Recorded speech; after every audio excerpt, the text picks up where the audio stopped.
Alhamdulillahi rabbil alamin.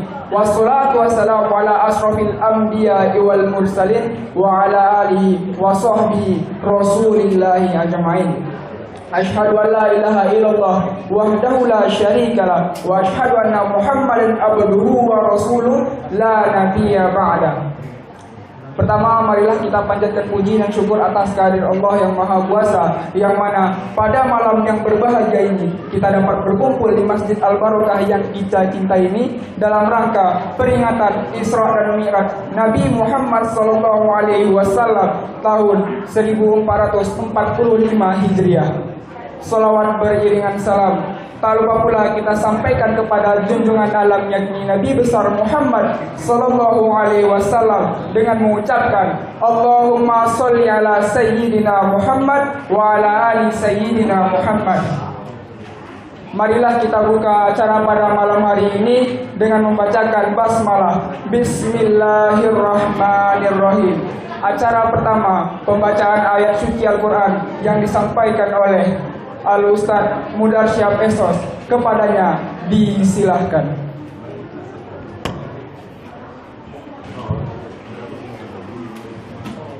Assalamualaikum warahmatullahi wabarakatuh.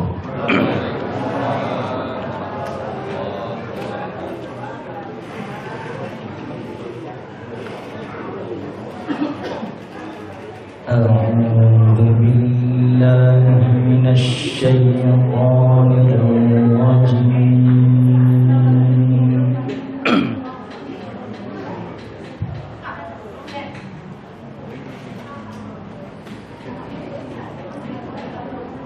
Bismillahirrahmanirrahim.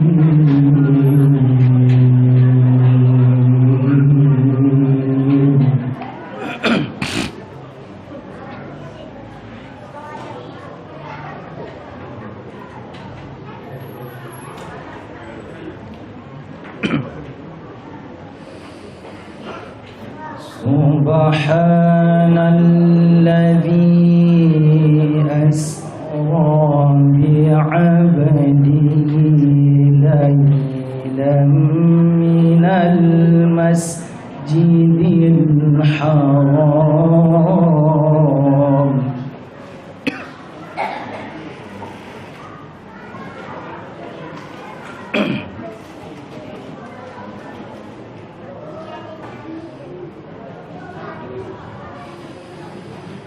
minal masjidil harami ilal masjidil aqsa alladhi barakna hawla.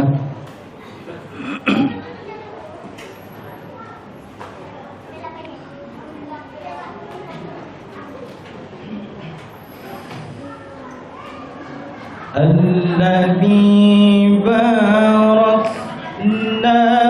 hawlahu linuriyahu min ayatina.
وجعلناه هدى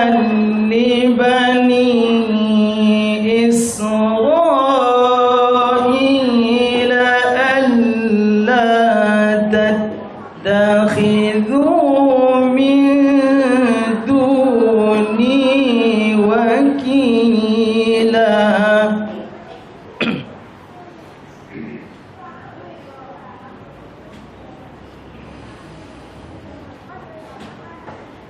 ذرية من حملنا مع نوح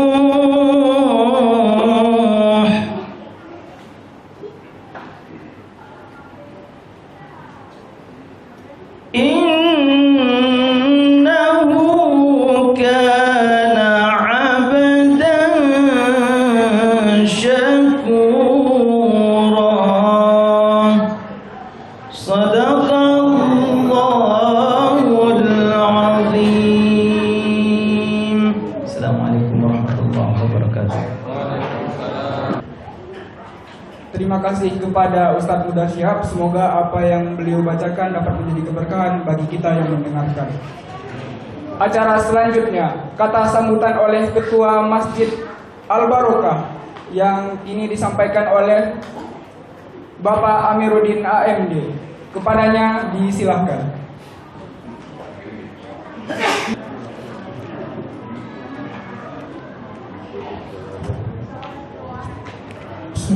Assalamualaikum warahmatullahi wabarakatuh.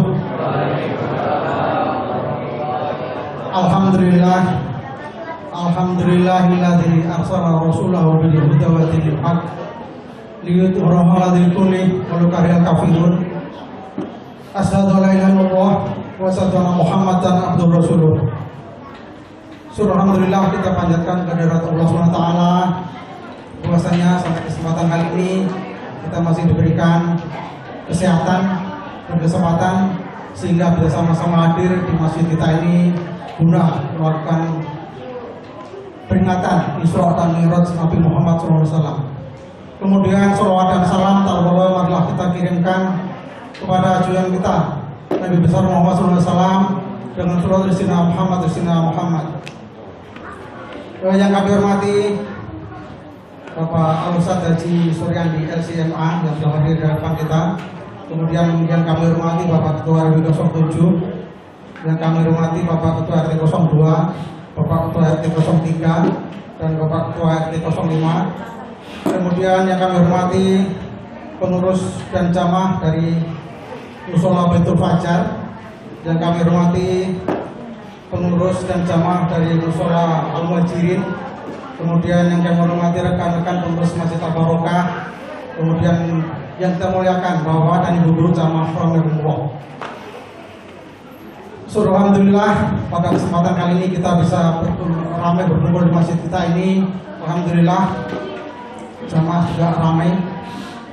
Pada kesempatan kali ini sekedar kami akan menyampaikan kepada Bapak dan Ibu sekalian bahwasanya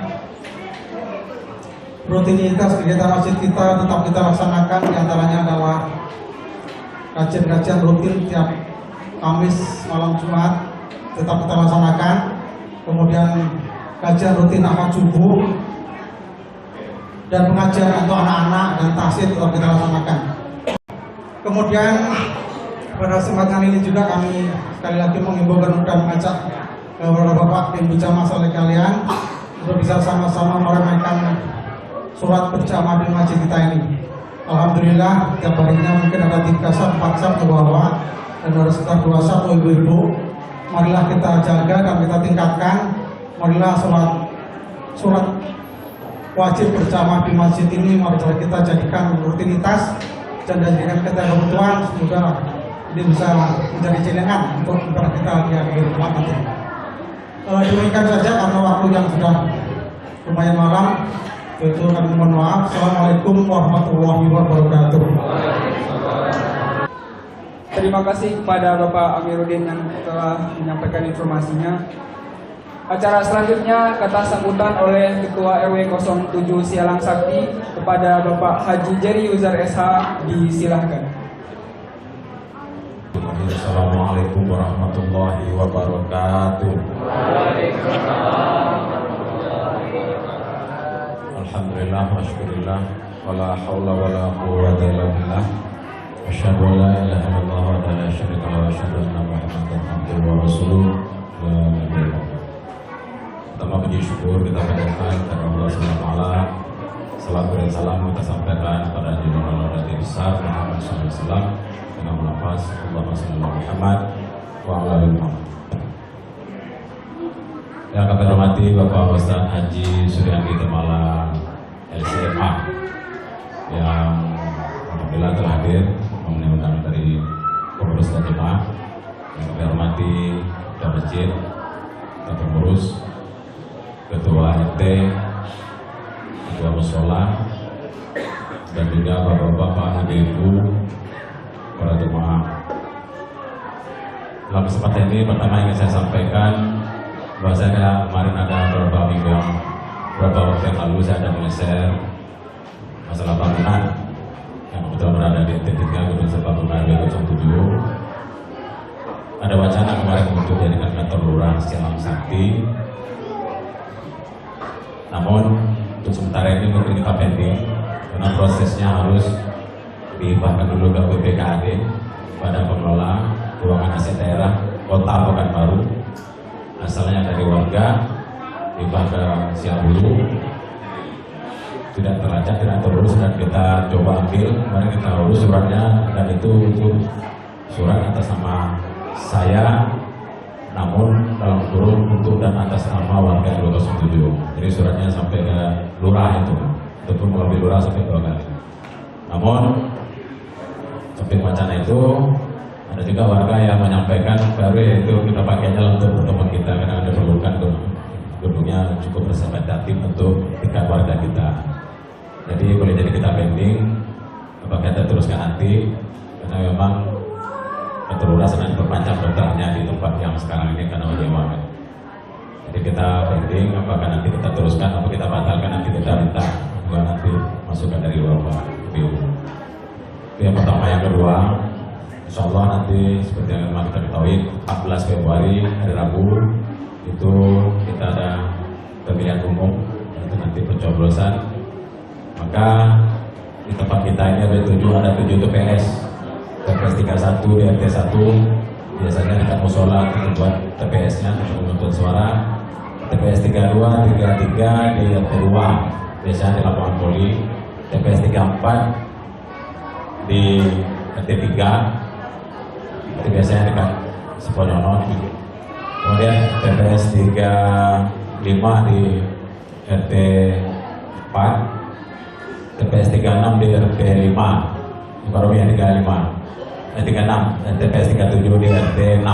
Jadi kita ada 7 TPS. Silahkan nanti cek DPT-nya untuk sama-sama nanti datang ke TPS untuk memenangkan pilih Bapak Ibu. Kemudian nanti kami dari beberapa panitia PPS Allah nanti akan memberikan surat pemberitahuan, kalau dulu istilah surat undangan untuk pemilih, itu kemungkinan hari Minggu akan diadakan. Jadi pas masa tenang hari Ahad, Senin, Selasa atau masa tenang, situ nanti panitia akan menyebarkan pemberitahuan dan undangan sesuai dengan DPT-nya masing-masing. Pas harinya nanti itu sekitar jam 7 pembukaan, jam 8 itu sudah mulai bisa hadir ke TPS, kemudian membawa surat pemberitahuan itu plus KTP. Nah, jangan lupa plus KTP dibawa itu. Terus bagi yang pindah pemilihan karena masalah pekerjaan, kita di luar pindah ke sini, itu juga dibawa syarat-syarat yang diminta, yaitu surat pemberitahuan dari tempat pekerjaannya itu karena alasan pekerjaan pindah memilih kemari. Jadi nanti ada tahapannya. Bagi warga juga yang tak terdaftar DPT, namun punya KTP tempatan, ada beberapa warga kita dia tidak terdaftar dalam DPT, namun dia punya KK atau punya KTP di RW 7. Jadi mana yang terdekat, pemain di warga RT 3, nanti dia bisa ke TPS di terdekat. Itu namanya khusus. Kalau ada tambahan yang karena tugas, kita nanti jam 11 sampai jam 12 nanti dilayani. bagi yang khusus yang tidak ada DPT namun kakak KTP-nya ada di tempat sini, itu nanti di jam 12 ke atas sampai jam 1. Jadi 11 dan 12 itu yang tambahan, yang 12-1 itu khusus ya. Supaya jangan salah nanti ya, pagi dah datang pada itu khusus, jadi nanti ada tahapan-tahapannya. Mungkin itu yang perlu kami ingatkan. Dan bagi bapak-bapak, ibu-ibu yang ragu dapat DPT-nya, kadang ada yang bisa cek langsung kan ke link untuk lihat DPT. Kalau enggak nanti bisa dicek ke RT masing-masing, karena masing-masing dari RT sudah diserahkan daftar pemilihan tetapnya itu. Mungkin saya pikir itu, mudah-mudahan seluruh warga yang punya hak pilih silakan mendatangi TPS, gunakan hak pilihnya, jangan golput, kemudian pakai hati nurani, sesuai dengan hati nurani, jangan dipaksa atau jangan terpaksa. Itu saja. Mungkin saya pikir itu Bapak Ibu ya. Karena kemarin ada satu pendaftar kemarin, Pak, saya DPT saya di rumah Ibu, boleh tidak saya pilih di sini? Tidak boleh lah, karena DPT di sana walaupun dia kakak sini, tapi DPT dari sana. Jadi dia buat kalau DPT di sini nanti menjadikan masalah di panitia tempatan. Kecuali memang dia terdaftar dalam DPT, ada kakaknya, ada KTP sini, nanti boleh. Jadi kita masuk ke dalam daftar pemilih khusus. Begitu saja, lebih kurang mohon maaf, dan saya kira wabillahi taufiq wal hidayah. Assalamualaikum warahmatullahi wabarakatuh. Terima kasih kepada Bapak Jerry Uzar yang telah menyampaikan informasinya.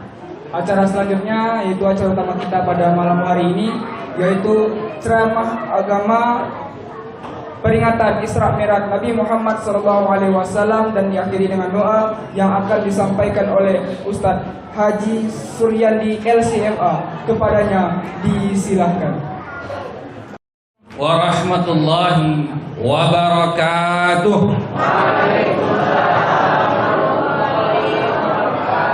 Alhamdulillahi rabbil alamin. Lakal hamdu wa ilaikal mustaka wa antal musta'an ya dzal jalali wal ikram. Allahumma fassalli wa sallim ala sayyidil mursalin Muhammad sallallahu alaihi wasallam wa ala alihi wa sahbihi ajma'in, amma ba'du. Yang sama-sama kita hormati, kita muliakan Ketua dan Pengurus Masjid Al-Barakah, alim ulama, tokoh-tokoh masyarakat, Bapak RT RW, guru-guru kami semua, bapak-bapak, ibu-ibu yang tak dapat disebutkan satu persatu, insya Allah kita semua dapat barokah Allah Subhanahu wa Ta'ala. Amin. Nah, ini karena masjidnya pun Masjid Al-Barakah ini, selain masjidnya barokah, jamaahnya barokah, orang-orang yang tinggal di sekitar masjidnya juga barokah semua. Amin. Nah, ini dia. Karena yang kita cari dalam kehidupan ini adalah barokah dari Allah Subhanahu wa Ta'ala. Harta kalau tidak barokah cepat habisnya. Makanan kalau tidak barokah datang penyakitnya. Keluarga kalau tidak barokah cepat bubarnya. Masyarakat kalau tidak barokah sering bertengkarnya. Maka yang kita cari adalah barokah dari Allah Subhanahu wa Ta'ala. Dan malam hari ini insya Allah kita akan tabligh akbar tentang Isra dan Mi'rajnya Nabi sallallahu alaihi wasallam. Karena di dalam Isra dan Mi'rajnya Nabi itu terdapat barokah yang luar biasa untuk kehidupan kita semua. Mudah-mudahan dengan kita nanti mengambil ibrah, mengambil pelajaran, dapat kita terapkan dalam kehidupan kita sehari-hari, maka hidup kita juga penuh dengan barokah. Amin ya rabbal alamin. Salawat seiring salam kepada baginda Nabi sallallahu alaihi wasallam. Ini tak pernah lupa kita sampaikan, selalu kita ucapkan di setiap kegiatan-kegiatan kita, karena baginda Nabi sallallahu alaihi wasallam adalah orang yang akan menyelamatkan kita, Bapak Ibu sekalian. Pada hari kiamat nanti Allah sebutkan dalam Al-Quran, yauma yafirrul mar'u min akhih. Hari di mana seorang saudara lari dari saudaranya. Ini bapak-bapak, ibu-ibu yang bersaudara satu dengan yang lain, abang dan kakak, adik beradik, sekarang begitu akur di dunia. Tapi nanti ketika tiba hari akhirat, ini ndak lagi. Kita semua akan menatap orang lain, termasuk saudara kita, dengan tatapan yang buas. Kenapa demikian, Ustaz? Karena nanti kita sama-sama sadar bahwa tidak ada yang bisa menyelamatkan kita kecuali amal pahala. Dan kita akan melihat dari saudara kita, dari mana yang bisa saya ambil pahala dari dia ya? Dari mana kezaliman yang pernah dia lakukan sehingga saya bisa menuntutnya ya? Itu yang kita lakukan Bapak Ibu sekalian. Wa ummihi wa abi, bahkan dari ibu dan ayahnya. Ibu dan ayah yang kita sayang, kita cintai, kita doakan selalu. Tapi pada hari akhirat nanti itu lari dari kita, Pak. Tidak mau dia ketemu sama kita, Pak. Bu, orang tua tak mau ketemu sama kita lagi. Kenapa? Karena kita sama-sama tahu, sebagai orang tua, kita ini masih banyak lalainya dari kewajiban terhadap anak-anak kita. Tidak usah jauh-jauh Bapak Ibu sekalian. Salah satu kewajiban orang tua kepada anaknya adalah ia mengajarkan Al-Quran, mengajarkan untuk mengenal Allah Subhanahu wa Ta'ala. Sekarang kita tanya diri kita, seberapa banyak yang sudah kita ajarkan kepada anak-anak kita dari kewajiban tersebut? Aduh Ustaz, saya terlalu sibuk Ustaz mencari rezeki Ustaz. Pergi pagi, pulang malam, kaki jadi kepala, kepala jadi kaki. Tidak sempat saya mengajar anak saya Ustaz. Tapi itu adalah kewajiban kita Bapak-bapak sekalian. Makanya kita nanti pun melihat anak kita sendiri, takut kita. Nanti dituntut pula saya sama anak saya itu. Wahai ibunda yang dirahmati Allah, berapa banyak daripada ibunda yang masih sering mendahulukan HP, mendahulukan ngobrol sama tetangga dibandingkan mendidik anak. Itu nanti akan dipertanyakan oleh Allah Subhanahu wa Ta'ala. Maka anak-anak bisa menuntut, dulu ibu saya itu sibuk aja Ustaz ya, bergosip aja rumah tetangga Ustaz, tak habis-habis gosipnya Ustaz. Mulai dari pagi sampai petang, pulang bapak ke rumah baru pulang Ustaz. Ini kan gawat. Maka bahkan ibu dan ayah kita pun lari dari kita. Wa sahibatihi wa bani, bahkan dari istri kita, pasangan kita, dari anak-anak kita pun menjauh. Karena kita semua ini pasti ada dosanya satu dengan yang lain. Ketika kita punya dosa satu dengan yang lain, maka kita akan saling menuntut Bapak Ibu sekalian. Saling tuntut kita. Lari kita. Yang mau mendekati kita, yang mau membela kita, itu hanya satu orang. Siapa dia? Dialah baginda Nabi Sallallahu Alaihi Wasallam. Maka jangan salah. Kita sayang sama keluarga, sayang Ustaz. Sayang sama anak, sayang Ustaz. Sayang sama istri, sayang Ustaz. Istri tetangga, sayang juga Ustaz. Kita semua sayang semua. Tetapi tidak ada yang lebih harus kita cintai, kita sayangi kecuali Allah dan Rasulnya terlebih dahulu. Secinta-cintanya kita kepada istri kita, kepada anak kita, kepada orang tua kita, Allah dan Rasulnya lebih cinta kepada kita Bapak Ibu sekalian. Maka balaslah cinta Allah dan Rasulnya dengan ketaatan kepada Allah dan Rasulullah Sallallahu Alaihi Wasallam. Taati Allah wa ati'ur Rasul. Taati Allah, taati Rasulullah. Perbanyak ibadah kepada Allah, perbanyak salawat kepada Rasulullah Sallallahu Alaihi Wasallam. Allahumma salli ala Sayyidina Muhammad wa ala ali sayyidina Muhammad. Baik, Bapak Ibu rahmati Allah, dalam Al-Qur'an Allah Subhanahu wa taala telah menegaskan, mengabadikan satu peristiwa yang pada masa dahulu ini sangat-sangat mustahil terjadi. Tapi kalau kita kaji di masa sekarang, yang Nabi lakukan perjalanan Isra minal Masjidil Haram ilal Masjidil Aqsa, ini bukan sesuatu yang mustahil. Kalau kita mulai Google Map, Pak, silakan Bapak Ibu kalau mau ngecek pakai Google Map, ya, letakkan posisi awal tuh di Mekah, posisi akhirnya di Palestina. Maka lihat perjalanan darat saja itu bisa ditempuh dengan hitungan jam, ya, puluhan jam, nggak sampai ratusan jam. Apalagi naik pesawat. Nabi Shallallahu Alaihi Wasallam berangkat dari Masjidil Haram ke Masjidil Aqsa, pulang balik dari Masjidil Aqsa dari Masjidil Aqsa naik ke Sidratul Muntaha balik lagi ke Masjidil Haram hanya dalam satu malam.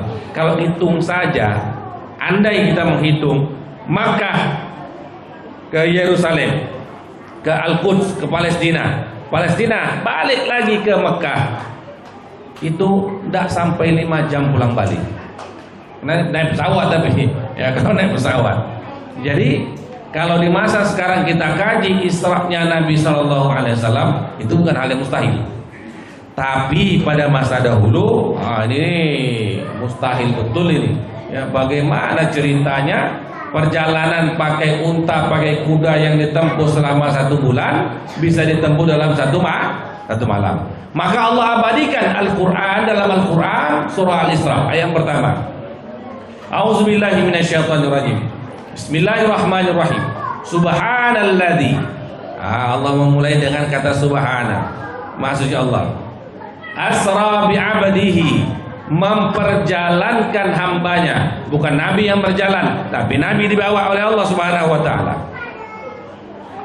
Minal Masjidil Haram, dari Masjidil Haram, ilal Masjidil Aqsa, dari Masjidil Haram ke Masjidil Aqsa.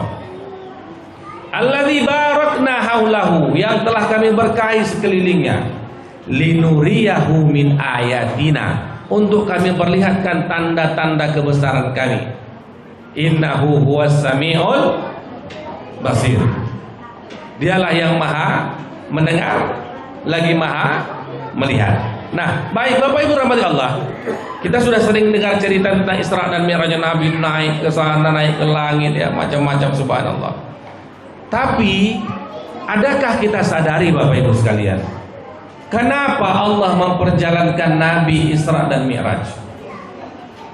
Dan ini sebenarnya hal yang sangat penting kita ketahui, supaya kita juga mendapatkan ibrah, mendapatkan pelajaran bagaimana apa yang harus kita lakukan kalau sesuatu yang menyedihkan terjadi kepada kita. Nabi Shallallahu Alaihi Wasallam waktu itu berada pada masa Amul Husni. Apa Amul Husni? Tahun kesedihan. Kenapa Nabi bersedih? Ada 2 orang yang Nabi sayangi, Nabi cintai, itu kembali kepada Allah Subhanahu wa taala. Yang pertama itu adalah pamannya Nabi yang bernama Abu Thalib. Abu Thalib ini posisinya di sisi Nabi Shallallahu Alaihi Wasallam itu seperti ayah sendiri, Bapak Ibu sekalian. Nabi itu kan dari kecil lahir yatim, ya, lahir dalam keadaan yatim. Beliau tidak mengenal kasih sayang seorang ayah. Engkau tidak anak yatim, Pak. Bapak Ibu sekalian, mohon maaf sekali. Ada anak yatim di sini? Ada anak yatim. Saya beberapa kali ketemu, dan saya juga mengasuh anak yatim di rumah. Saya mengasuh juga anak yatim, anak dari saudara saya. Beberapa kali saya ketemu dengan anak yatim. Mohon maaf sekali, anak yatim ini perilakunya jauh lebih bandel daripada anak yatim. Betul? Betul apa enggak?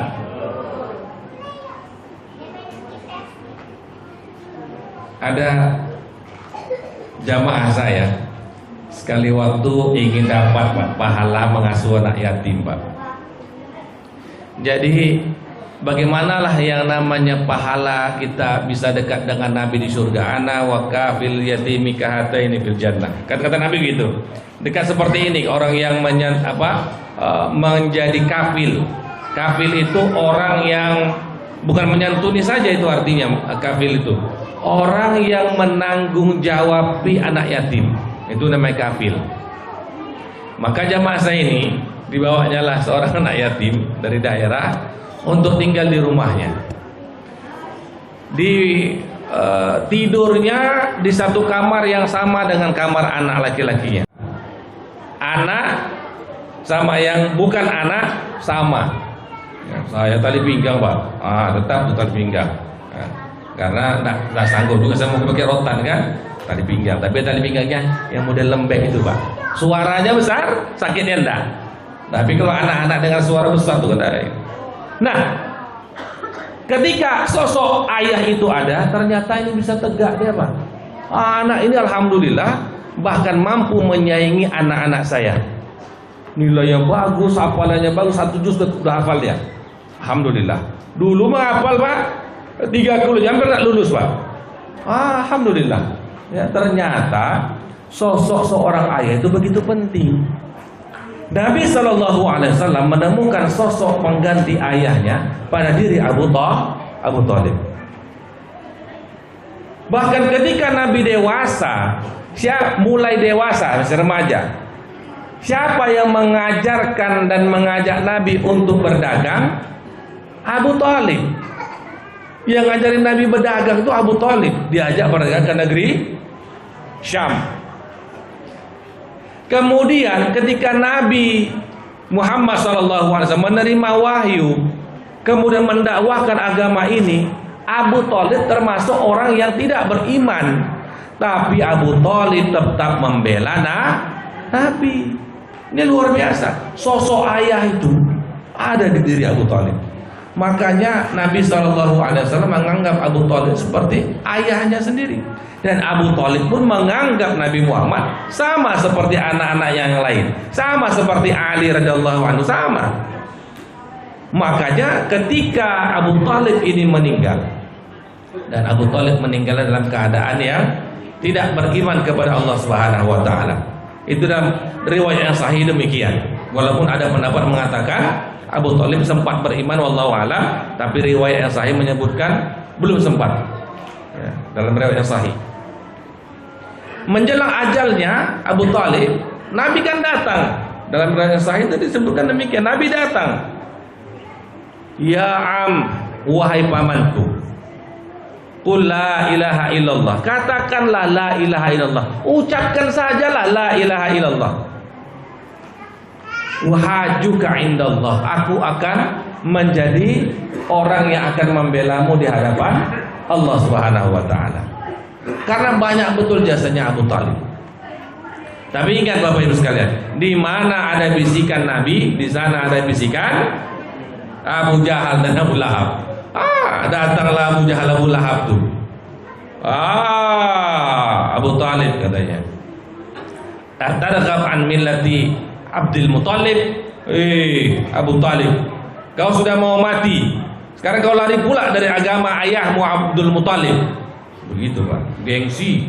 Muncul gengsi kita Pak. Itu punya gengsi. Abu Thalib muncul gengsinya. Maka hati-hati dengan gengsi Pak.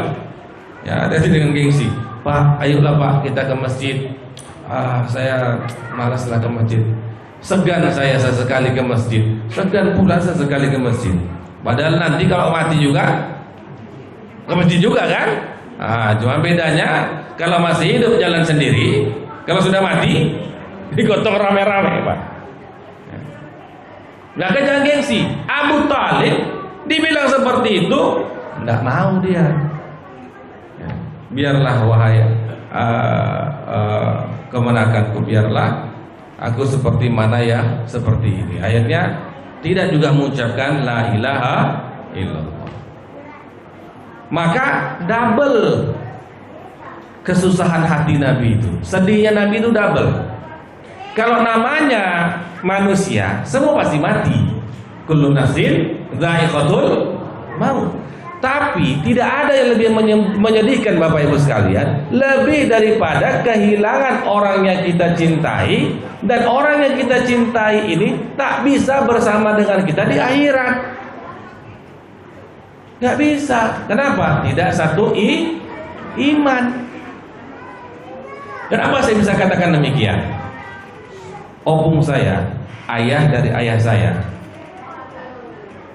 itu meninggal dalam agama Nasrani. Karena ayah saya mu'alaf, opung saya, ayah dari ayah saya itu pendeta, pendeta Kristen Protestan. Jadi beda server saya sama kakek saya itu kan, servernya ada beda deh. Sekali waktu saya pernah diajak oleh ayah saya untuk berziarah ke makam opung saya itu, kakek saya itu. Setibanya di area kuburan tersebut, ini kuburan keluarga, khusus keluarga saja, tidak ada orang lain, ya, keluarga dari keluarga besar ayah saya. Di sana saya tidak masuk ke sana, artinya saya ingin ayah saya meluangkan waktu dengan almarhum dari kakek saya itu. Saya lihat dari kejauhan, saya lihat ya, ayah saya itu membersihkan kuburnya. Biasalah Pak, kan kita bicara gitu kan. Bapak-bapak, ibu-ibu biasa kalau berziarah bersihkan kuburnya, tuangkan air, tuangkan bunga-bunga, baca Yasin, ya kan? Ayah saya tak bisa Pak, mana boleh didoakan. Jangankan membacakan Yasin, mendoakan saja tidak boleh, haram. Haram, kenapa? Beda server.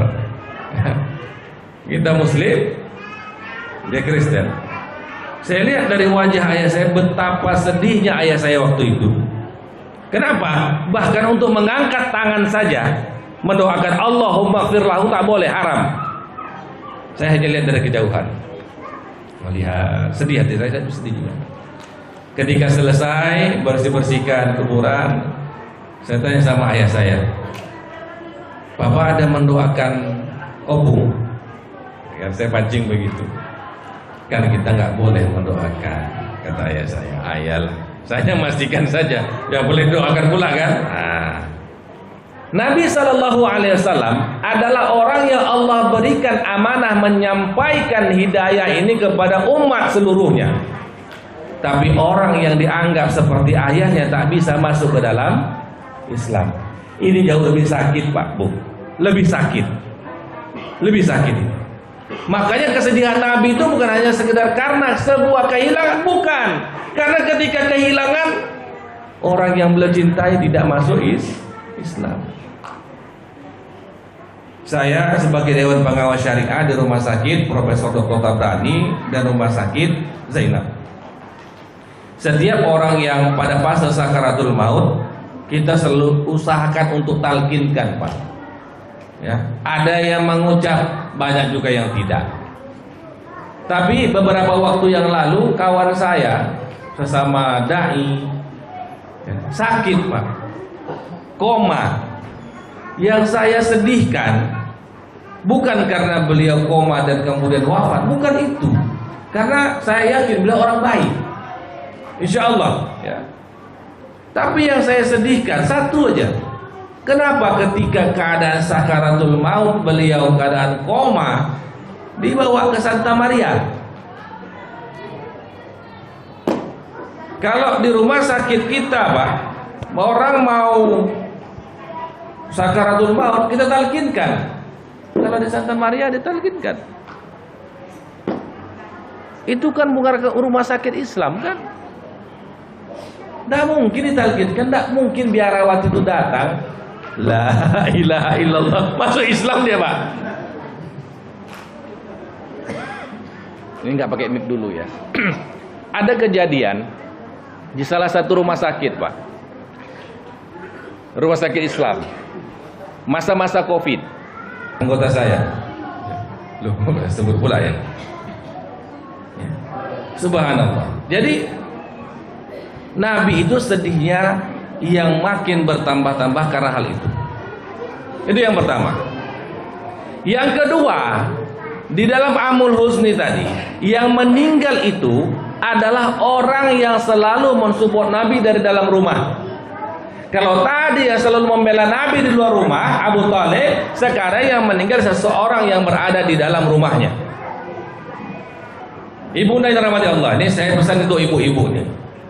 Bagi kaum laki-laki, Bu, bagi kaum laki-laki, tidak menjadi masalah kalau dia dihina di luar, dia dimaki di luar, dijelek-jelekkan dia oleh atasannya, dimaki-maki sama bosnya, kepala jadi kaki, kaki jadi kepala. Tapi di rumah ketika istrinya datang, suamiku, orang yang kucintai, dihormati dia, hilang semua luka yang di luar. Betul nggak, Pak? Ibunda, jangan pernah sekalipun menghina suami Anda. Jangan pernah rendahkan harkat derajatnya. Jangan pernah katakan dia bapak jelek kali ya. Jangan. Orang di luar sana boleh menghina saya, tapi saya tidak izinkan istri saya menghina saya. Kenapa? Disitulah yang paling merasakan dampak terbesar dalam hati kita. Tidak ada gunanya, Bunda. Bapak-bapak ini yang hebat-hebat ini dipuji di luar. Oh, bapak hebat kali. Bapak luar biasa. Oh, luar biasa, luar biasa. Di rumah, apalah bapak ini? Gak ada gagah-gagahnya, gak ada ganteng-gantengnya. Direndahkan, maka down semua, hilang harga diri. Maka cari lain deh, Bu. Oh, itulah. Ya. Tapi suami saya enggak, Ustaz. Suami ibu berarti itu orang yang solehnya double. Kalau ibu dapat seperti itu, ibu beruntung sekali. Ya.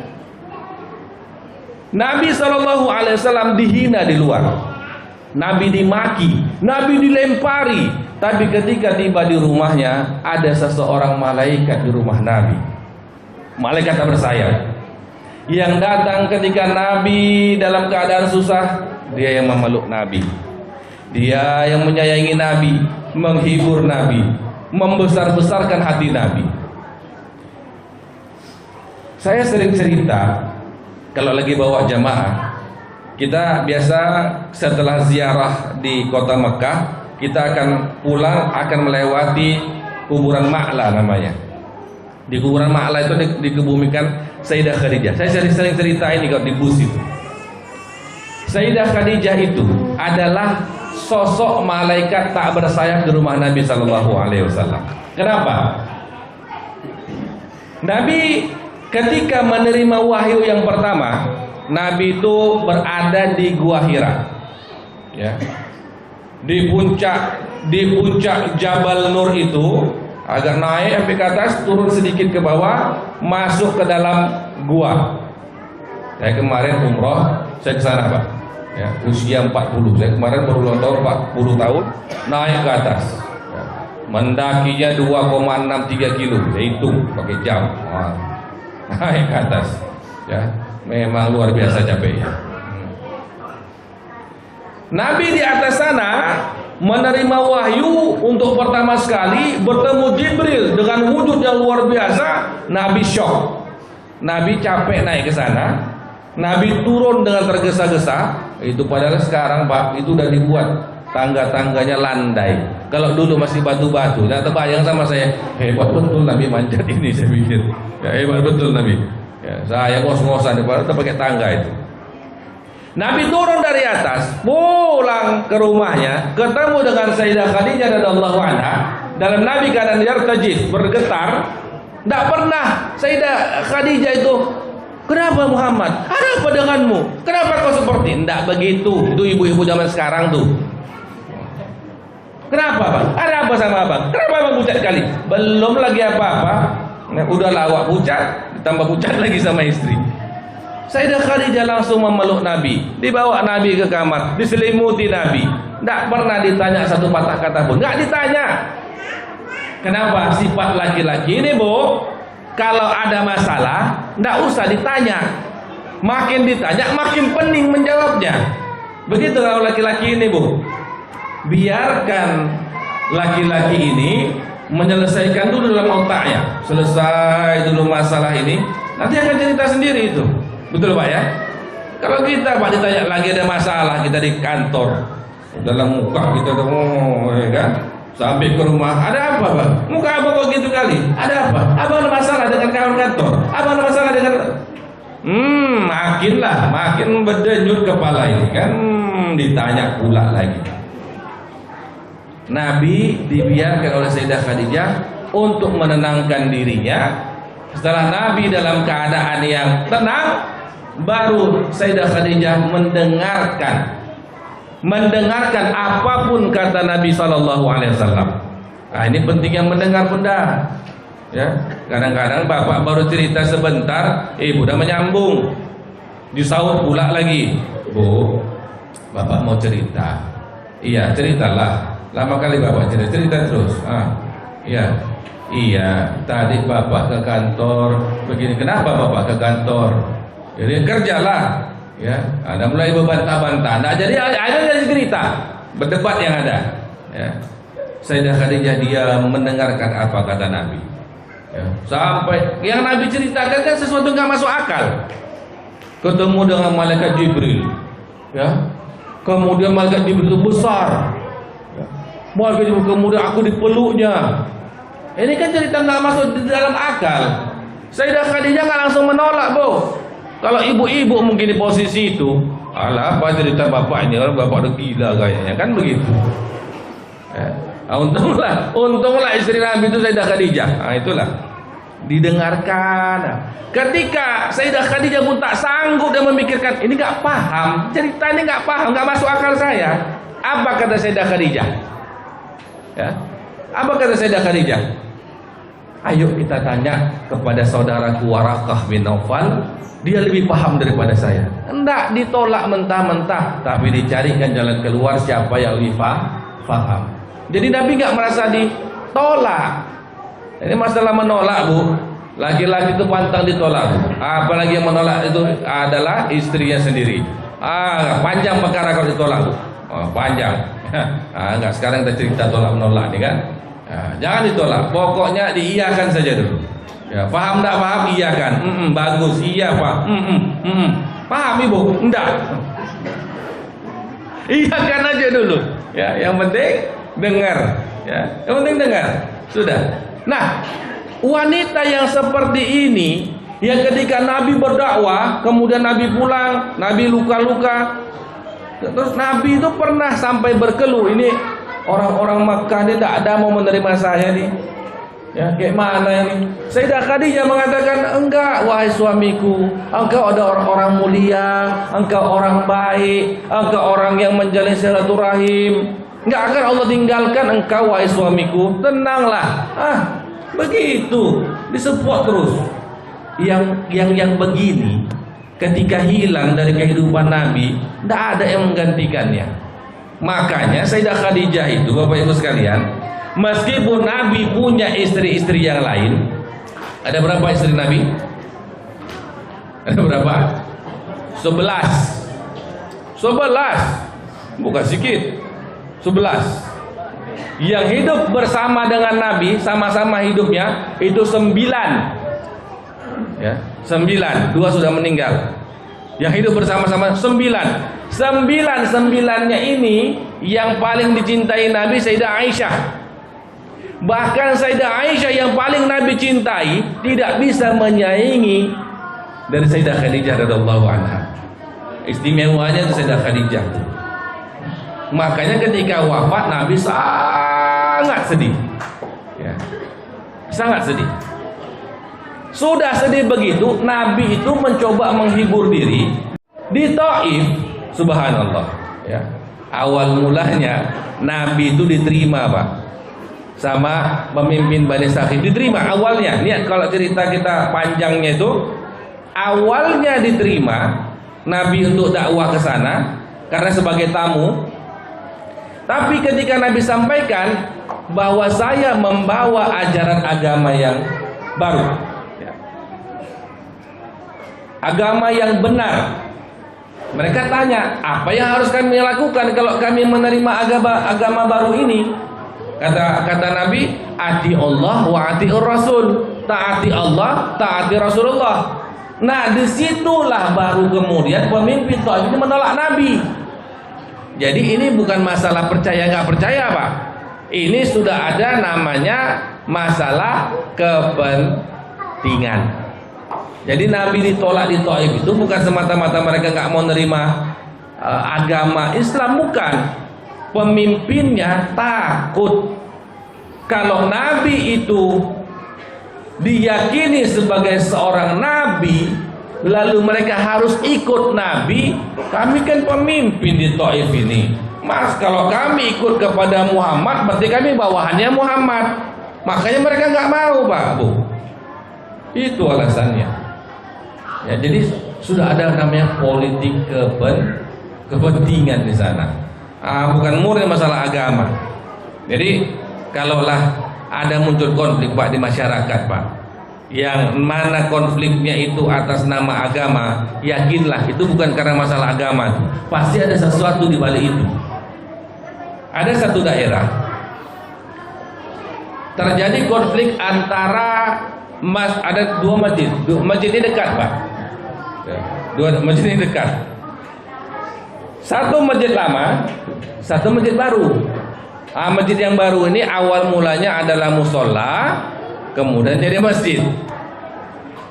Masjid yang lama protes, kenapa pengen bangun masjid baru? Bangun masjid baru mengatakan, lu apa salahnya? Semakin banyak masjid, semakin banyak syiar. Ya. Kami kan punya pemukimannya sendiri di sini, tidak mengganggu masjid. Oh, nggak terima, Pak. Sampai dibawa ke kantor lurah, sampai dibawa ke kantor desa. Inilah. Usut punya usut, ternyata ini bukan masalah agama. Bukan. Walaupun disebut di awal nggak boleh ada dua masjid berdekat-dekatan, hanya ada satu yang sah. Dalam fikih Syafi'i kan seperti itu. Ternyata bukan itu masalahnya. Apa? Ketika berdiri masjid yang baru ini, masjid lama ini kekurangan infak masjidnya. Itu rupanya donaturnya pindah, Pak. Tengok di sini masih banyak. Donaturnya pindah ke masjid sebelah. Kenapa? Di masjid yang baru ini kegiatannya lancar. Pengajiannya lancar, pengajian ibu-ibunya lancar, ngaji anak-anaknya lancar. Yang di masjid yang lama ini nggak jelas. Ya. Makanya orang mulai tidak percaya. Akhirnya pindah ke masjid baru. Inilah. Jadi ternyata bukan masalah agama, tapi masalah kepentingan. Kita balik lagi. Nabi SAW ketika ditinggalkan oleh Sayyidah Khadijah radhiyallahu anha, sedih luar biasa. Nabi dakwah ke kota Taif, di Taif ditolak. Ya. Sampai Nabi dilemparkan di Taif itu, dilempar sama orang-orang Taif. Subhanallah. Lepas dari itu, barulah Allah angkat Nabi SAW dari keterpurukan dan kesedihannya dengan Isra dan Mi'raj. Apa Isra dan Mi'raj? Kata para ulama, at-tasliyatu minallah. Yang namanya Isra dan Mi'raj itu adalah hiburan Allah untuk nabinya. Hiburan, Pak. Karena Nabi sudah sedih, maka Allah ajak Nabi jalan-jalan. Jadi gitu, Pak. Kalau lah pulang ke rumah, nampaklah muka ibu-ibu di rumah nih merengut, Pak. Asam mukanya, Pak. Ajak jalan, Pak. Ya, ajak jalan, maka akan cerah kembali. Dan itu saya coba lakukan memang, Pak, di rumah. Ya, kalau pulang ke rumah saya lihat muka istri sudah merengut begini, langsung saya hidupkan kunci kereta, Pak, kunci motor. Saya kita makan bakso yuk. Karena saya suka bakso, Pak. Enak, Pak. Ya, murah meriah. Ya, lihat mukanya nih kan, udah merengut dia. Oke. Ya, langsung kita makan bakso yuk, lapar kali. Padahal saya baru makan di luar. Tapi pura-pura aja, lapar kali, pengen makan bakso. Iyalah. Pulang makan bakso udah cerah lagi, Pak. Itu bisa dicoba, Pak. Bapak-bapak pulang ke rumah, tengok muka ibu di rumah. Wah, ya, nggak cerah wajahnya. Ajak makan bakso, Pak. Udah saya ajak, Ustaz. Pulang makan bakso pasti merengut juga, Ustaz. Kalau gitu pakai cara kedua. Ajak ke mall. Itu dia. Udah saya coba juga, Ustaz. Pulang dari mall tetap merengut. Berarti cara ketiga lagi, Pak. Ajak ke toko emas. Wah, kalau itu Pak nggak bisa, Pak. Nggak bisa disembunyikan senyumnya tuh, Pak. Mau ditutup pun tersenyum dia, Pak. Betul, Bu? Ibu-ibu malu-malu bilangnya, iya, Ustaz. Ya. Tapi lah janganlah sebentar-bentar ibu merengut di rumah. Nanti sebentar-bentar merengut di rumah, bapak-bapak teringat bakso lah. Ya, subhanallah. Yang namanya Isra dan Mi'raj adalah tasliyah, hiburan Allah. Ketika Nabi dalam keadaan sedih, maka Allah perjalankan Nabi untuk melihat tanda-tanda kebesaran Allah. Memang kalau kita sudah jalan, Pak, lihat hal-hal yang baru, karena kita ini manusia sifatnya jemu itu. Ya, di rumah, apalagi ibu-ibu di rumah aja kan. Ketika dibawa keluar fresh, Pak, fresh dia. Ajak jalan-jalan. Ya, ajak jalan kemana ya. Yang penting jalan. Kadang-kadang kita, Pak, Bu, agak beda pemikiran antara kita bapak-bapak sama ibu-ibu ya. Kita bapak-bapak berpikirnya kan praktis. Kalau mau jalan, jalan kemana? Kan jelas tuh, Pak. Jalan kemana, mau ngapain di sana, berapa lama di sana, apa kita lakukan di sana, pulang jam berapa. Itu bapak-bapak. Kita berpikirnya begitu. Pak, ayo kita ke sana. Ngapain di sana? Ya. Apa yang kita di sana? Jam berapa kita pulang? Belum lagi berangkat tanya pulang lagi.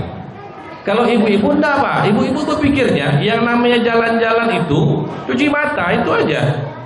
Jadi tidak penting kemana perginya, ya apa yang dilakukan di sana, yang penting jalan aja. Itulah. Mari kita inilah perlu dikomunikasikan kan. Nabi diajak jalan oleh Allah. Ini karena Nabi istimewa pula. Nabi kan orang istimewa. Ya, cobaannya istimewa, maka jalan-jalannya istimewa. Perjalanan dari Masjidil Haram ke Masjidil Aqsa naik burak. Nabi lihat tanda-tanda kebesaran Allah. Nabi melihat bahwa kalau udah naik pesawat, saya suka naik pesawat itu, walaupun agak takut sebenarnya. Saya suka naik pesawat. Karena kalau sudah di atas pesawat itu, ngelihat itu rasanya jauh pemandangan kita itu. Jauh pemandangan kita bisa kita lihat. Ya. Yang awalnya bangunan itu besar, kalau kita naik pesawat jadi kecil bangunan itu. Orang yang sebesar-besar ini, kalau dari atas pesawat kita lihat macam semut ya, kecil semua. Artinya apa? Kita ini kalau melihat ada masalah yang besar, karena kita itu masih berada di bawah. Alihkan pandangan kita dengan pandangan yang lebih tinggi dari kita, pandangannya Allah Subhanahu wa Ta'ala. Pandang Allah atas masalah kita, sehingga masalah yang kelihatannya besar jadi kecil. Nabi diajak jalan ke atas sehingga semua lihat masalah kecil semua. Oh, kecil semua rupanya. Maka terhibur hati Nabi. Ya, terhibur hati Nabi. Subhanallah. Ya. Lalu jalan-jalan sudah dapat. Kemudian Allah berikan lagi satu hadiah. Apa itu? Hadiahnya adalah silaturahim. Ketika Nabi Isra dan Mi'raj, Nabi itu kan di tiap-tiap langit itu ketemu dengan nabi-nabi yang lain. Para nabi itu bersaudara. Ya. Para nabi itu ada ikatan persaudaraannya. Ya. Serasa bersaudara semua. Ketika Nabi ketemu dengan Nabi Adam, ketemu dengan Nabi Ibrahim, ketemu Nabi Musa, Nabi merasa ketemu dengan saudara-saudaranya, merasa nggak sendiri lagi berdakwah itu. Maka yang kedua, Bapak Ibu sekalian, kalau hati kita sedih, selain tadi ajak jalan-jalan, ajak silaturahim. Tapi silaturahim yang sehat. Jangan diajak ketemu dengan keluarga yang bikin masalah. Ya. Kadang-kadang ada sebagian orang ini bermasalah, masalahnya masalah waris. Nah, itu paling parah tuh. Kalau sudah masalah waris, itu mau senyum pun susah. Mau senyum, ketutup lagi dia. Mau senyum, ketutup lagi dia. Apa masalah waris? Bertengkar. Ya. Ini payah. Makanya hadir di kenal baik. Mereka itu bahkan sampai menuntut ke pengadilan gara-gara warisan orang tuanya. Walaupun sudah berapa tahun sudah berlalu, udah putus keputusannya, ingkrah sudah. Ketika mereka ketemu adik kakak tetap nggak kompak. Nampaknya aja di luar kompak. Pegang tangan adik sama kakak. Tapi saya lihat dari raut wajahnya tetap juga enggak kayaknya ini. Susah. Ya, subhanallah. Maka yang kedua saya sebutkan tadi silaturahim, tapi silaturahim yang sehat. Ajak ketemu dengan orang-orang yang membuat kita itu senang, tentram. Ya. Jangan silaturahimnya salah pula. Ya, sudah keadaan kalut, ya sedih, susah, silaturahim ke rumah saudara yang sering bertengkar dengan kita masalah waris. Tambah mengkerut muka itu. Nggak jadi itu masalah itu. Ya. Itu Nabi SAW diperjalankan jalan-jalan. Yang kedua silaturahim dengan saudaranya. Lalu yang ketiga ini yang paling penting, Nabi mendapatkan hadiah dari Allah, sebuah ibadah yang bernama sholat. Dan Nabi paling senang menerima perintah sholat ini, Bapak Ibu sekalian. Asal kata sholah itu adalah wasolah, silatun. Apa artinya? Sila itu hubungan. Sholat itu adalah hubungan antara seorang hamba dengan Tuhannya. Kalau kita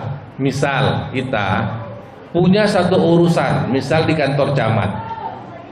Kalau kita mengurus hari ini, kita datang daftarkan, besok kita balik lagi. Ternyata ada yang kurang, ya balik lagi. Bolak-balik capek kita. Tapi coba ketika kita datang ke kantor camat, kita minta nomor orang yang di sana, nomor HP-nya. Kan kita dari rumah, Assalamualaikum Pak, mohon maaf, sudah ada yang kurang, berkas-berkas Pak. Oh yang ini belum. Oh iya, besok saya bawa. Nggak perlu kita susah-susah gitu. Kita sudah bisa menghubungi. Bahkan kalau yang kita hubungi orang yang lebih hebat, kenal pula dengan Pak Camat kan, semua gampang. Ya kan, semua gampang. Salat adalah hubungan kita dengan yang menguasai langit, menguasai bumi dan segala isinya. Jadi apapun masalahnya, kalau kita sholat selesai itu. Tapi banyak orang nggak percaya. Banyak orang nggak percaya. Ada biasalah namanya ustadz kan, banyak pula yang curhat. Banyak ustadz, begini masalah. Asalkan saya berikan solusi, Pak, sabar. Kemudian sholat. Nggak percaya Pak dengan itu. Masa iya dengan sholat selesai masalah, Ustaz? Percaya nggak dengan sholat bisa selesai masalah? Jarang Pak, jarang. Tapi kalau sudah pernah merasakannya, ini baru Pak, baru tahu bahwa sholat itu memang bisa menyelesaikan masalah. Bagaimana caranya? Allah akan memberikan jalan keluar bagi kita. Makanya dalam Al-Quran disebut wasta'inu bis-sabri was-sholat. Cari pertolongan Allah dengan sabar dan sholat. Ustaz, saya sudah sabar Ustaz, saya sudah sholat, tapi belum datang pertolongan Allah. Berarti masih ada yang kurang dengan sabarnya, ada yang harus diperbaiki dengan sholatnya. Nabi dalam perang Badar, perang yang gak seimbang, 313 melawan 1000. Mana imbang? 313 lawan 1000. Tapi Nabi, apa yang Nabi lakukan? Sepanjang malam Nabi sholat. Sepanjang malam Nabi sholat. Dalam riwayat disebutkan Nabi itu sampai jatuh sorbannya, ridaknya jatuh ke tempat sujud itu. Saking lamanya Nabi sujud, meminta kepada Allah, ya Allah tolonglah ya Allah. Akhirnya apa? Allah bantu kan? Allah turunkan malaikat turun. Itu dia. Pernah sekali waktu Pak, ini terakhir ya. udah setengah 10. Sekali waktu saya pernah bawa jamaah umroh. Jamaah ini nggak tipu, Pak. Jamaah ada bayar, travel sudah bayar, yang mengurus di Mekah nggak bayar, Pak, sama hotelnya, Pak. Saya yang bawa jamaah tuh, maka saya itu traumatisnya itu ada, karena saya yang bawa. Kita masuk ke hotel, nginap 1 hari di hotel, hari kedua kami diusir. Saya bilang, kenapa kami disuruh keluar? Kan saya penanggung jawab, saya yang bawa, kan bawa jamaahnya, mutawifnya. Kenapa disuruh keluar? Kalian nggak bayar katanya. Loh, kami sudah bayar. Ini bukti kami bayar. Bayar sama siapa? Bayar saya memang mengurus di sini. Yang mengurus kalian tidak bayar sama kami, katanya. Saya telepon orang itu, memang hak dibayar dia rupanya, Pak. Jadi jamaah itu saya ingat itu hari Jumat, Pak. Ingat saya betul hari Jumat. Kami pagi jam 9, jam 10 diusir dari kamar. Datang petugasnya, diusir kami, keluarkan koper-koper kami, Pak. Duduklah kami di lobi hotel itu. Nangis-nangis jamaah itu, Pak. Saya pun udah putih pucat muka saya, Pak. Saya hitam-hitamnya saya ini putih saya, Pak. Nah, itulah. Kenapa? Kalau jamaah ini kenapa? Walaupun saya yang bawa, saya tidak tahu apa-apa, tetap saya juga yang kena, kan? Travelnya di Indonesia. Travel di Indonesia. Ya. Yang bawa saya, kalau di bogem jamaah pum gitu, kan saya duluan. Saya sudah pucat. Akhirnya ingat saya itu hari Jumat. Masuk waktu Jumat, saya berangkat ke Masjidil Haram. Saya minta kepada jamaah semua, ayo Bapak Ibu, sama-sama kita doa, minta pertolongan kepada Allah. Minta pertolongan kepada Allah. Pulang sholat Jumat, jamaah belum makan. Saya minta tolong ke resepsionis, boleh izinkanlah jamaah saya ini makan, mereka kasihan. Diizinkan, makan aja. Tapi masih koper, masih di lobi semua, Pak.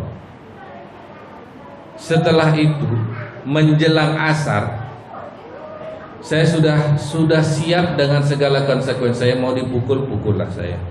Saya tidak tahu, saya hanya membawa jamaah saja. Tapi orang sudah marah sama saya semua. Apa boleh buat? Saya pasrah. Lalu dalam keadaan seperti itu saya dipanggil sama resepsionisnya. Ya, Ustaz, ta'al katanya. Ada apa? Berapa jamaah? Berapa perlu kamar katanya? Kok berapa perlu kamar kan? Saya berpikir cepat aja. 10 kamar. 10 kamar nih. Ya. Kalau 10 kamar, hitung 1 kamar tuh 4 juta, Pak. Kali 10 40, 1 alam. Di Makkah itu kan 5 hari. Kalikan aja lah. Segitulah mau dibayar, Pak. Saya berpikir ini saya tidak pegang uang nih, kan? Mau transfer pun itu hari Jumat tutup Pak Bank. Ini gimana ceritanya? Dalam Bismillah aja lah. Ya, minta dulu 10. Bagikan ke jamaah naik ke atas. Saya tanya, berapa bayarnya? Kata resepsionisnya, balas, free katanya. Bayangkan coba. Free, saya bilang, free katanya, balas. Free. Subhanallah. Saya suruh jamaahnya, cepat naik Pak. Wah, udah dikasih kunci apalagi kan naik itu ke atas. Biar saya menghadapi di bawah, kan begitu. Ada bapak-bapak, ini orang Aceh. Dia menegur saya, Ustaz. Tadi Ustaz, sebelum Ustaz kasih kunci, dia posisinya dekat dengan resepsionis. Saya sambil resepsionis itu ada lift. Saya lihat dari lift ini keluar, Ustaz, ada perempuan cantik kali, Ustaz. Cantik kan? Dia tanya sama saya, kenapa jamaah di lobi itu nangis-nangis? Karena tengok jamaah Indonesia kan? Saya jawab, oh itu jamaah kena tipu. Nggak ada nggak ada kamar hotelnya, nggak dibayar. Oh gitu. Itu perempuan ini ke resepsionis. Habis resepsionis tengok hilang. Saya penasaran sama bapaknya, Pak, yang Bapak lihat orang apa? Orang Arab, Ustaz, cantik Ustaz. Ya. Bapak bisa bahasa Arab? Hah? Mana bisa saya bahasa Arab, Ustaz? Bahasa Inggris Bapak bisa? Bahasa Inggris tak bisa. Jadi Bapak bahasa apa sama orang tadi? Baru sadar dia. Iya ya, saya bahas apa tadi sama dia ya? Itulah Pak. Kalau tidak pernah merasakannya bersama-sama dengan jamaah saya, itu nggak akan percaya kisah itu. Tapi karena saya sudah merasakannya, disitulah wasta'inu bisobri wasolah. Saya waktu itu sudah saya pusatkan sabar itu, saya sesabar-sabarnya. Apapun dari pasrah lillahi ta'ala, penting sholat aja, minta tolong kepada Allah. Nggak ada jalan lain. Ini kita berada di luar negeri, hari-hari libur, nggak ada yang bisa menolong. Padahal jemaah saya itu ada anak bupati, ada kapten, nggak ada yang bisa menolong, nggak ada yang bisa. Yang menolong siapa? Allah. Menambah ketegaran kita dalam menghadapi kehidupan ini. Kenapa Nabi begitu tegar menghadapi cobaan dalam kehidupannya, dalam dakwahnya, dalam peperangan-peperangan? Karena Nabi sudah mengalami itu. Dan karena saya pernah mengalaminya, Covid kemarin, itu kan kejadian sebelum Covid Pak, jauh sebelum Covid. Covid kemarin, semua ustaz-ustaz kan pening tuh, tutup masjid kan. Ustaz-ustaz kan pening semua. Istri saya udah khawatir juga, ini gimana ya? Saya bilang, ada Allah, kok takut? Saya bilang, kenapa? Sudah mengalami yang lebih berat daripada Covid itu Pak. Ya. Yang penting kita sabar, kita minta kepada Allah. Ya. Walaupun udah kering Pak, terpaksa harus pindah nih, nggak bisa bayar sewa rumah lagi Pak. Akhirnya, nggak tahu tiba-tiba ada jamaah nelpon. Assalamualaikum Ustaz, ini kita masjid ada pengajian lagi Ustaz. Iya, sementara kami butuh pengajian Ustaz, tolong ajarkan kami di rumah seminggu 2 kali. Coba bayangkan. Itulah mengganti ceramah di masjid itu Pak. Datangnya mahal lagi pun begitu, Ustaz, kami mau pengajian di rumah Ustaz. Akhirnya semua yang dikhawatirkan tidak ada. Bahkan salah satu jamaah menawarkan, Ustaz tinggal di mana? Di sini. Rumah sendiri Ustaz? Enggak, kami nyewa. Mau Ustaz tinggal di rumah kami Ustaz? Kami ada punya rumah, belum pernah kami tempati sekalipun. Coba bayangkan itu. Saat Covid kemarin, kawan-kawan sudah ketika kita sudah sampai, yakin kita Bapak Ibu sekalian, sholat inilah dia. Kalau kita sudah sampai ke sana, tidak ada lagi yang rumit di dunia. Percayalah, yakinlah. Maka ingat-ingat firman Allah, wasta'inu bisabri wassalat. Yakin dengan sholat? Yakin dengan sholat? Alhamdulillah. Maka perbaiki sholat kita, pertolongan Allah akan datang. Bagaimana caranya? Jangan tanya bagaimana caranya. Itu bukan urusan kita, itu urusan yang penting kita mau aja berusaha. Itu penting, itu aja ya. Tapi semua badai akan berlalu, pertolongan Allah akan datang, hidup kita akan baik-baik saja ketika kita berpegang kepada Allah Subhanahu wa ta'ala. Mungkin demikian yang dapat saya sampaikan. Waktu juga yang memisahkan kita. Saya lihat tadi ada pas nih 60 menit nih, ya kan? Baik, mudah-mudahan ceramah kita pada malam hari ini tentang Isra dan Mi'raj Nabi, hikmah yang dapat kita ambil dari Isra dan Mi'raj Nabi, ya. Yang pertama, kita harus jalan-jalan. Ya. Kalau masalah datang, bawa jalan dulu. Yang kedua apa? Ajak silaturahim. Yang ketiga apa? Sabar dan sholat. Yakinlah dengan sholat kita, maka Allah akan memperlihatkan jalannya untuk kita. Jangan pernah ragu dengan Allah. Jangan pernah ragu dengan Allah. Innallaha la yukhliful mi'ad. Allah tak pernah mengingkari janjinya.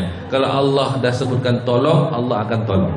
Baik, terima kasih banyak Bapak Ibu rahmati Allah. Mungkin ada kata-kata saya yang salah, mungkin ada sikap saya tidak berkenan pada Bapak Ibu sekalian, maka saya mohon maaf yang sebesar-besarnya. Dan kita semua mengharapkan, menyiapkan diri kita untuk menyambut bulan yang besar nanti, yaitu bulan suci Ramadan. Maka sudah mulai kita memperbanyak amal-amal kita, memperbanyak istighfar kita. Mudah-mudahan kita semua siap untuk masuk menjelang bulan suci Ramadan di bulan depan, insyaallah. Baik, Dan sebelum kita tutup, marilah sama-sama kita menengadahkan tangan kita, meminta dan memohon kepada Allah agar Allah mempermudah kehidupan kita, Allah melembutkan perjalanan hidup kita, dan Allah bebaskan kita dari segala kesusahan-kesusahan hidup kita, dan juga Allah berikan kemudahan kita untuk nanti mati dalam keadaan yang husnul khatimah. Baik, mari sama-sama kita beristighfar. Astaghfirullahalazim alladzi la ilaha illa huwal hayyul qayyum wa atubu ilaih. Astaghfirullahalazim alladzi la ilaha illa huwal hayyul qayyum wa atubu ilaih. Astaghfirullahalazim الذي لا إله إلا هو الحي القيوم وأتوب إليه. أعوذ بالله من الشيطان الرجيم. بسم الله الرحمن الرحيم. الحمد لله رب العالمين حمدا يوافي نعمه ويكافئ مزيده. يا ربنا لك الحمد كما ينبغي لجلال وجهك الكريم وعظيم سلطانك. اللهم صل على سيدنا محمد وعلى آل سيدنا محمد. اللهم إنا نسألك رضاك والجنة ونعوذ بك من سخطك والنار. اللهم اجعل جمعنا هذا جمعا مرحوما وتفرقنا من بعده تفرقا معصوما. Ya Allah, ampunkanlah dosa-dosa kami ya Allah, dosa kedua orang tua kami ya Allah, dosa guru-guru kami ya Allah, dosa orang-orang kami cintai ya Allah. Ya Allah, kami mengakui kekurangan kami ya Allah, kami mengakui dosa-dosa kami ya Allah, kami mengakui semuanya ya Allah. Maka ampunkanlah kami ya Allah, jadikanlah kami orang-orang yang bertaubat kepadamu. Tubu ilallahi taubatan nasuha ya Allah. Ya Allah, apabila ada di antara kami yang masih melakukan dosa-dosa besar ya Allah, maka berikan kekuatan untuk melawannya ya Allah, untuk menghilangkan dosa-dosa besar itu ya Allah. Apabila ada di antara kami yang masih melalaikan kewajiban-kewajiban kepadamu ya Allah, maka berikan kekuatan kepada kami untuk bisa melaksanakan kewajiban kami ya Allah. Ya Allah, kami hanyalah makhluk yang lemah tanpa daya ya Allah. Engkau yang maha kuat dan maha memberikan kekuatan ya Allah. Ya Qawi ya Matin ya Aziz ya Qawi ya Matin ya Mujibas Sa'ilin. Ya Allah, kami mohon kepadamu ya Allah, dengan keberkahan yang ada di masjid ini ya Allah, berkahilah hidup kami, berkahi keluarga kami, berkahi rezeki kami, berkahi harta kami, berkahi rumah kami, berkahi kendaraan kami ya Allah, berkahi kehidupan kami dari hari ini sampai ke depannya ya Allah, dan berkahi kematian kami dengan husnul khatimah ya Allah. Ya Allah ya Rabbi ya Rahman ya Rahim, berikanlah kepada kami anak-anak yang soleh dan soleha ya Allah. Jadikan mereka anak-anak yang dapat kami cintai dunia dan akhirat ya Allah. Jadikan mereka anak-anak yang berguna untuk kami dunia dan akhirat ya Allah. Jadikan mereka anak-anak yang menjadi pelipur mata kami ya Allah. Ya Akramal Akramin, Engkau yang maha memuliakan, muliakanlah kami semua ya Allah. Muliakan anak-anak kami ya Allah, muliakan kami semua dengan Al-Quran ya Allah. Ya Akramal Akramin, Engkau yang maha memuliakan hamba-hambamu ya Allah. Tu'izzu man tasya wa tudhillu man tasya. Engkau maha mengangkat derajat seseorang dan Engkau maha mampu menghilangkannya ya Allah. Ya Allah, kami mohon kepadamu agar Engkau datangkan untuk kami pemimpin yang bertanggung jawab, pemimpin yang mencintai Engkau, pemimpin yang mencintai kami rakyatnya ya Allah. Ya Allah, kami tak banyak meminta ya Allah, tidak muluk-muluk meminta kepadamu ya Allah. Ya Allah, berikanlah kami pemimpin yang bertakwa ya Allah. Apabila ia bertakwa, ia takut kepadamu. Apabila ia bertakwa, ia menyayangi kami ya Allah. Ya Arhamar Rahimin, Ya Akramal Akramin, berilah keselamatan, berilah kedamaian kepada negeri kami ya Allah. Ya Akramal Akramin, apabila nanti kami dalam pemilihan ya Allah, berikanlah kami pikiran yang sehat, berikan kepada kami hati yang bersih untuk memilih orang-orang yang terbaik yang akan memimpin negeri ini ya Allah. Ya Allah, selamatkanlah kami dari berbagai dosa-dosa besar ya Allah. Dosa riswah, suap menyuap, suka menyogok ya Allah. Ya Allah, haramkan jiwa kami dari menerima yang tidak halal untuk kami ya Allah. Rabbana hab lana min azwajina wa dhurriyyatina qurrata a'yunin waj'alna lil muttaqina imama. Rabbana atina fid dunya hasanah wa fil akhirati hasanah wa qina adzaban nar wa barik lana fi Rajab wa Sya'ban wa ballighna Rabbana taqabbal minna. Amin amin ya mujibas sa'ilin. Subhana rabbika rabbil izzati amma yasifun wa salamun alal mursalin walhamdulillahi rabbil alamin. Taqabbalallahu minkum. Terima kasih banyak Bapak Ibu sekalian. Mohon maaf atas segala kesalahan. Subhanakallahumma wa bihamdik asyhadu an la ilaha illa anta astaghfiruka wa atubu ilaik. Assalamualaikum warahmatullahi wabarakatuh.